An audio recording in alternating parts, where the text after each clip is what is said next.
Les amis, j'espère que vous allez bien, heureux de vous retrouver pour une nouvelle vidéo consacrée à Lionel Messi. Ou plutôt cette fois, une mini-série documentaire composée de 5 épisodes. 5 comme les 5 Coupes du Monde jouées par la Pulga. L'occasion de revenir sur chacune d'elles et de retracer le parcours de la Pulga au mondial et comprendre pourquoi il a dû attendre 2022 et 35 ans pour réussir enfin à soulever le trophée le plus important du sport. Le tout évidemment en revoyant quelques images des éditions passées avec en plus un peu d'analyse tactique, d'archives retrouvées, de déclarations intéressantes des principaux protagonistes dont Messi lui-même et puis pourquoi pas donner mon avis personnel évidemment avec une petite dose de foot fiction en commençant les phrases par et si, et s'il avait fait ça, et s'il avait fait ci. Donc pas mal de souvenirs, de bons comme de très mauvais sur lesquels il est beaucoup plus facile de revenir aujourd'hui en détail, sans regret ou presque, quand évidemment tu sais comment tout s'est terminé à la fin. Et oui, c'est ça qui est l'avantage.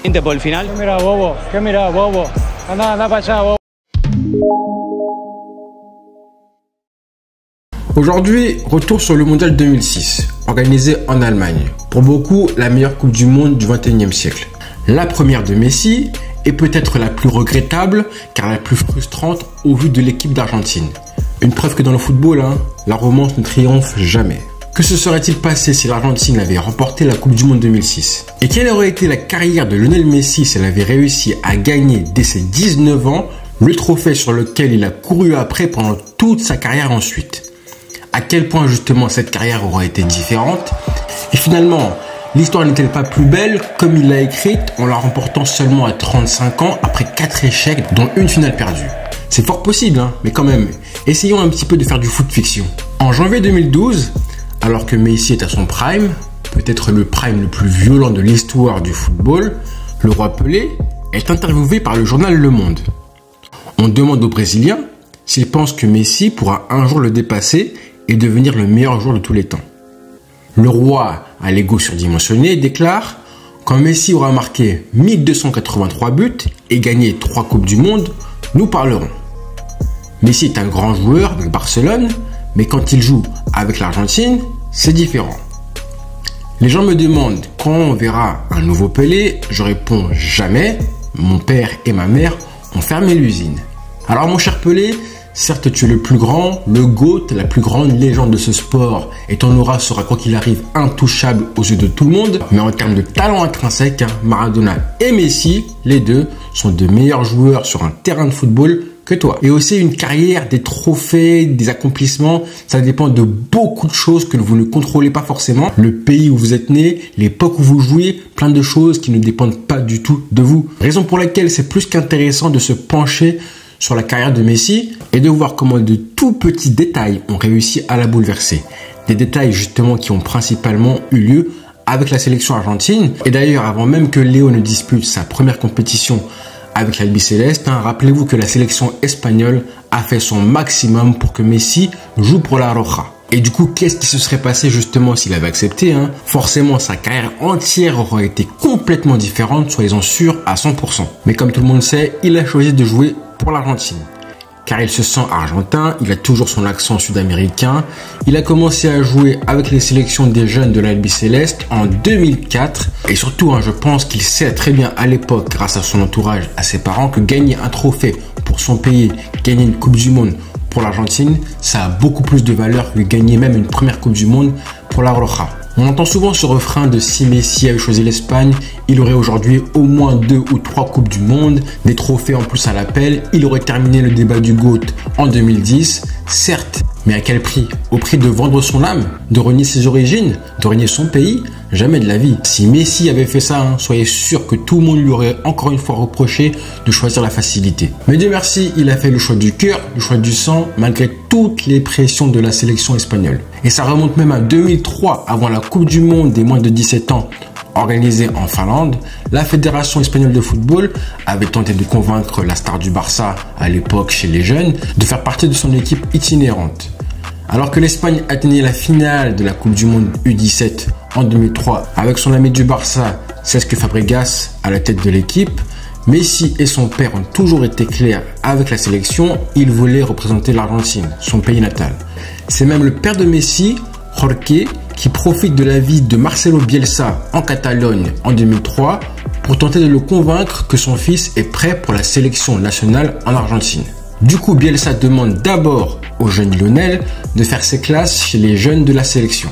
L'assistant de Bielsa, Claudio Vivas, prend note de cette rencontre, demande des vidéos du footballeur qui a alors 17 ans et voyant tout de suite que le prodige du Barça est assez bon pour jouer en équipe nationale, il décide, lui et Marcelo Bielsa, que le jeune ferait alors ses débuts internationaux avec l'équipe des moins de 20 ans dès le mois de juin 2004, portant alors un numéro 17 qui lui allait plutôt bien. Paris déjà gagnant puisque un an plus tard, Messi remporte la Coupe du Monde U20 en étant meilleur buteur et élu meilleur joueur du tournoi.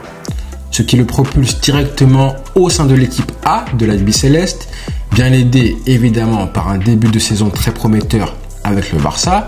Et ça tombe très bien, mais même parfaitement, car à la fin de la saison se profile le mondial en Allemagne pour ce qui est donc le premier épisode de notre mini-série. En 2006, pour sa première Coupe du Monde, Lionel Messi a 18 ans.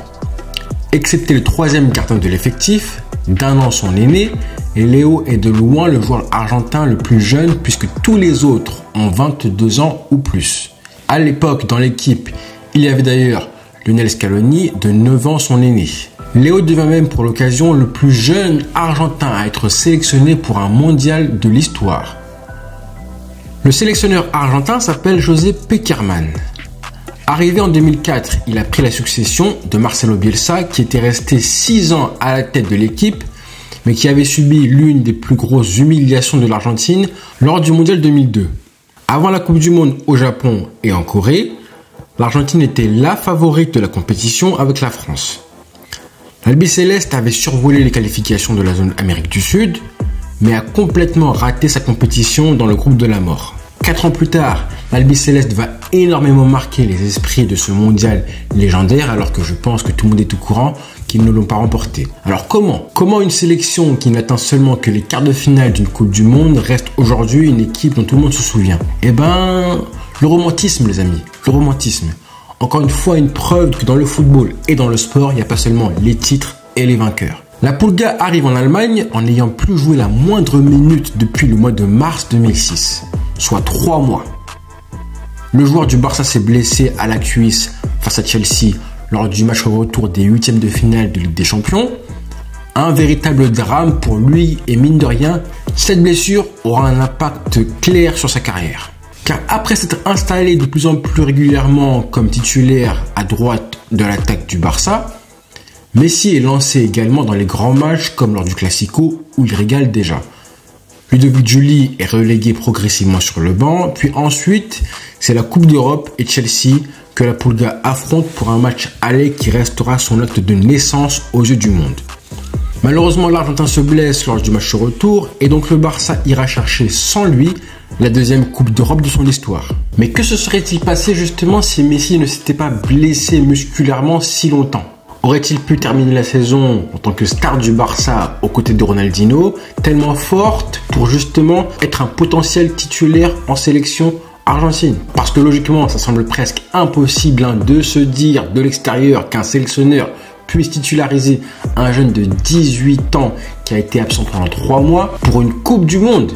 Et même quand on s'appelle Lionel Messi. Évidemment, le Messi de l'époque n'était pas celui d'aujourd'hui. C'était déjà même très bien une chance que les sélectionneurs José Pekerman décident de ramener Messi en Allemagne. Ça aurait été dramatique pour son moral qu'il ne soit pas dans les 22 joueurs argentins. On sait qu'il a été énormément affecté par son absence en Ligue des Champions pendant que le Barça allait gagner la Coupe d'Europe. Mais justement, en allant au mondial en Allemagne, ça a été la meilleure manière pour lui de retrouver la joie des terrains et le bonheur de faire partie d'un groupe concentré vers un objectif commun, à savoir la Coupe du Monde. Alors pourquoi je pose la question?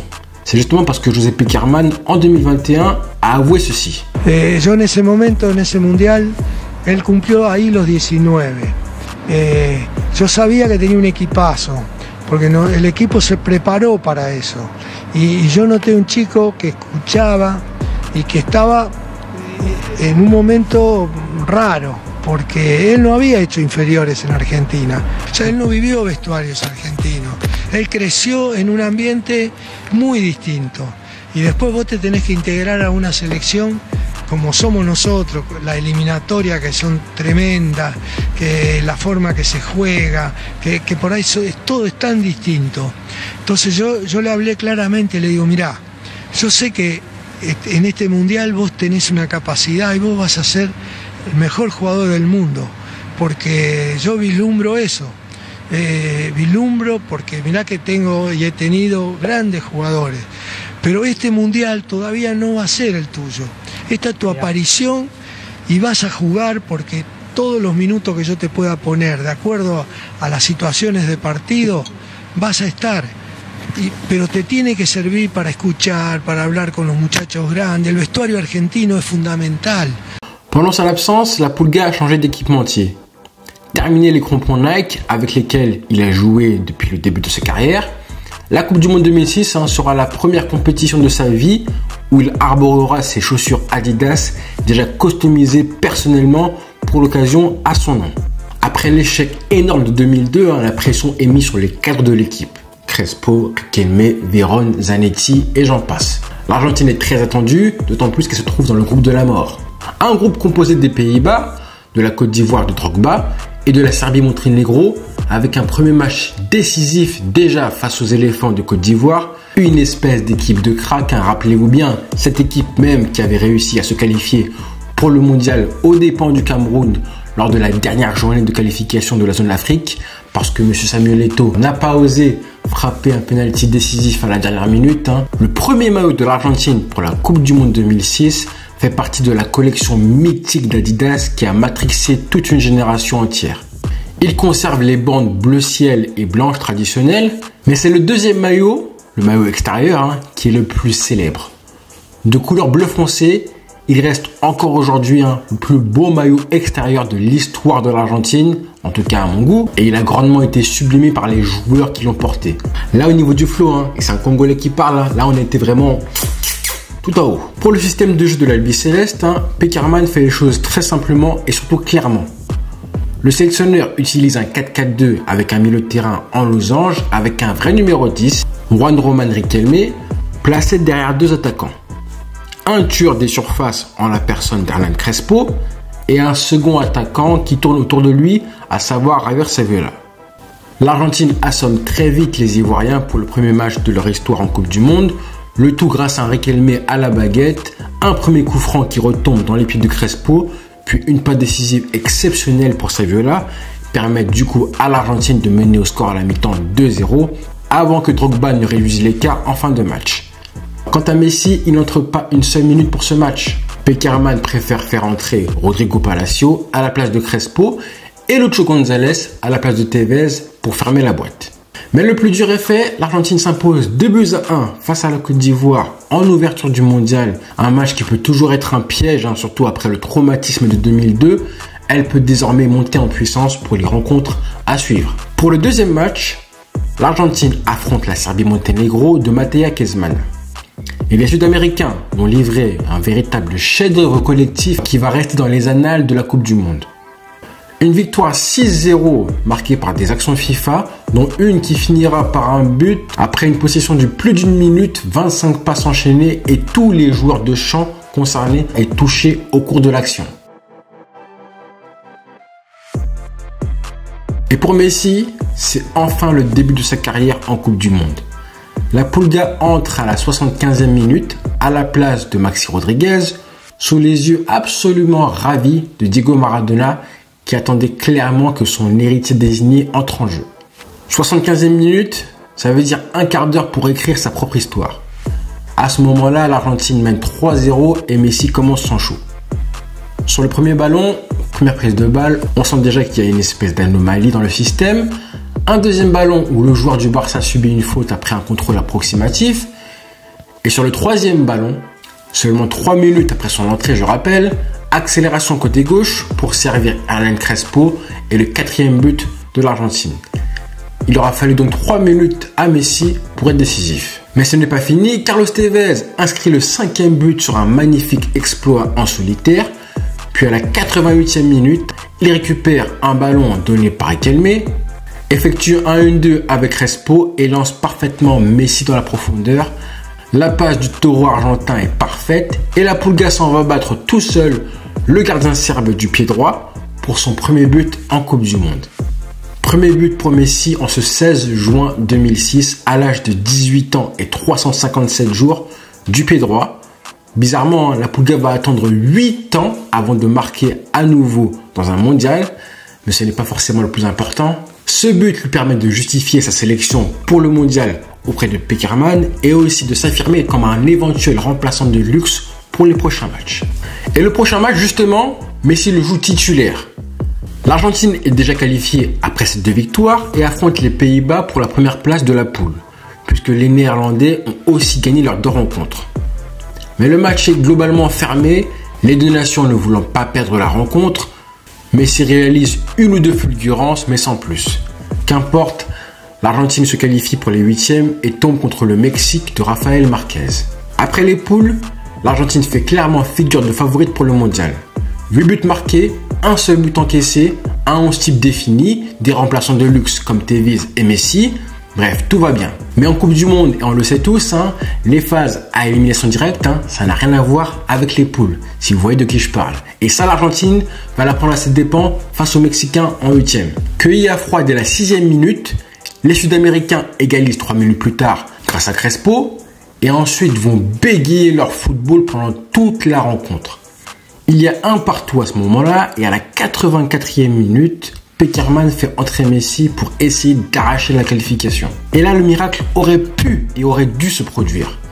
À la 92e minute, soit 8 minutes après son entrée, l'Argentine combine côté gauche et Messi inscrit un petit tapin. Il croit inscrire en tout cas le but du 2-1, mais l'arbitre de touche signale un hors-jeu complètement imaginaire. Foot fiction de nouveau, si l'Argentine avait gagné grâce à ce but de Messi, si la Pulga avait été le héros du match à coup sûr, du coup, est-ce qu'il aurait été possible pour Pekerman de s'en passer pendant 120 minutes en quart de finale face à l'Allemagne le match suivant? Je ne dis pas que Messi aurait été titulaire, clairement pas titulaire, c'est sûr, mais quand même pas une seule minute en 120. Certes, à l'époque, il y avait seulement 3 changements, mais quand même. Au moins, ce hors-jeu nous aura permis d'assister à l'un des plus beaux buts de ce mondial, marqué par Maxi Rodriguez, avec aussi un Messi au départ de l'action. Ce qui est drôle ou pas du coup, c'est que après ce but refusé injustement à Messi seulement 8 minutes après son entrée en jeu, Messi va devoir attendre 16 ans, j'ai bien dit 16 ans, pour marquer enfin un but en confrontation directe en Coupe du Monde. C'était en décembre dernier, évidemment, face à l'Australie en début de match. On est passé de 8 minutes à 16 ans, comme ça. Se profilent alors les quarts de finale, l'Allemagne, la bête noire de l'Argentine, l'antagoniste parfait, dans le rôle cette fois-ci du pays hôte voulant offrir la Coupe du Monde à 82 millions d'habitants. Et même si la rencontre reste fermée, elle est clairement à l'avantage des Argentins qui ouvrent le score au retour des vestiaires à la 49e minute sur un but du vétéran Alaya. L'Argentine mène 1-0 et c'est alors que José Pekerman entre en scène. Voulant fermer la boutique et conserver le 1-0, le sélectionneur sort son meilleur joueur et meneur de jeu, Riquelme, à la 70e minute pour le remplacer par un milieu défensif, Esteban Cambiasso.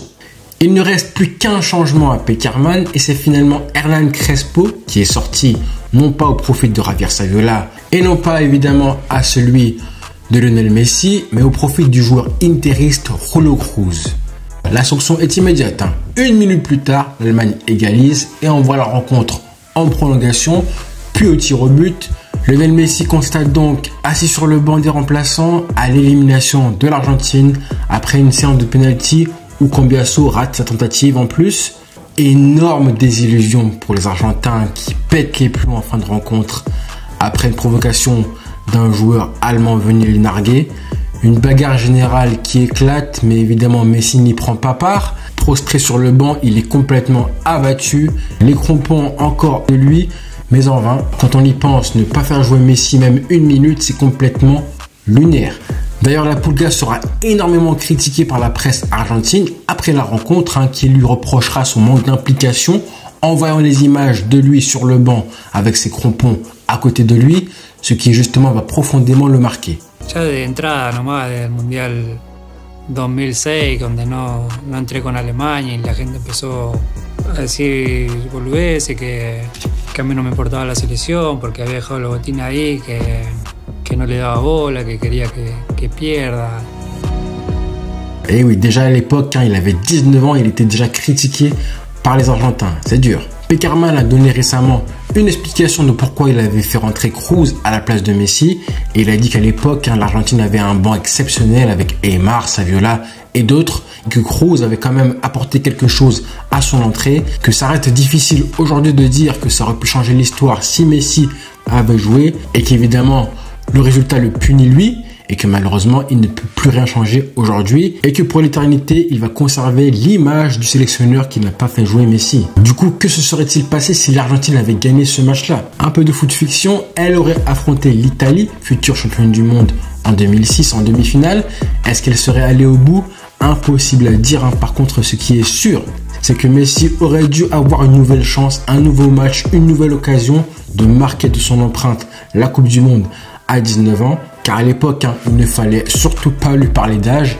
Et c'est malheureusement ce qu'a fait le sélectionneur José Pekerman. Parce qu'on le sait aujourd'hui que cette équipe de la Libye Céleste en 2006 était la meilleure équipe d'Argentine que Messi a eu dans toute sa carrière en Coupe du Monde. Et de loin. Et est-ce que vous voulez encore plus de regrets?